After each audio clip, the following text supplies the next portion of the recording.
আপন আপন দেশ দরিয়ার ভিতরে ডুবে যান। যেটা আল্লাহ রাসূল বেদের মহাসমুদ্র, যে দেলের কোনো সীমা নাই, যে দেল বেহদ বেহা, ওই দেল দরিয়ার ভিতরে মাওলা তালাশের জন্য, মাওলার সান্নিধ্য লাভ করার জন্য একটা দিন ডুবে যান। একা একা ঘুরে ফিরে কোনোদিন কেউ মাওলার সন্ধান পায় নাই, কেউ মাওলার দর্শন লাভ করে নাই।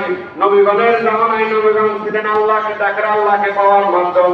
এখন না নবী ওয়ারিসাতুল আম্বিয়াদের জামানা, এই জামানার সর্বকালের সর্বশ্রেষ্ঠ মহামুরব্বী, সর্বশ্রেষ্ঠ মহান মুর্শিদ আমাদের হযরত দয়াল খাজা বাবা জানে পীর সাহেব একপুরি কুদ্দুস আব্দুল হুলাজিদ দিনার কত মোবারক তেলের হাত দিয়ে ধরে ধরেন।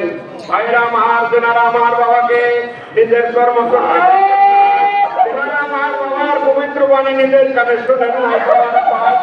আমাদের মাঝে বসা আছেন, বাবার দর্শনী আমাদের মাঝে বসা, তেনার কত মোবারকের হাত দিয়ে ধরে ধরে তেনাকে ওসিলা করে বাবার রওজা পাকে যায় দিলেন কেসারি করে নব দয়াল বাবা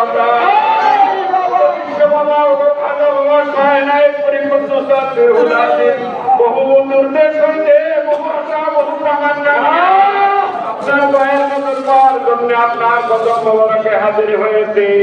বাবা জান, আমরা খালি হাতে আসি নাই, আমরা গুনাহগার, আপনার পাক প্রতিনিধির ওসিলা নিয়ে আপনার কদম মোবারকে হাজির হয়েছি। আপনার পাক আওলাদকে ওসিলা করে আপনার কদম মোবারকে হাজির হয়েছি।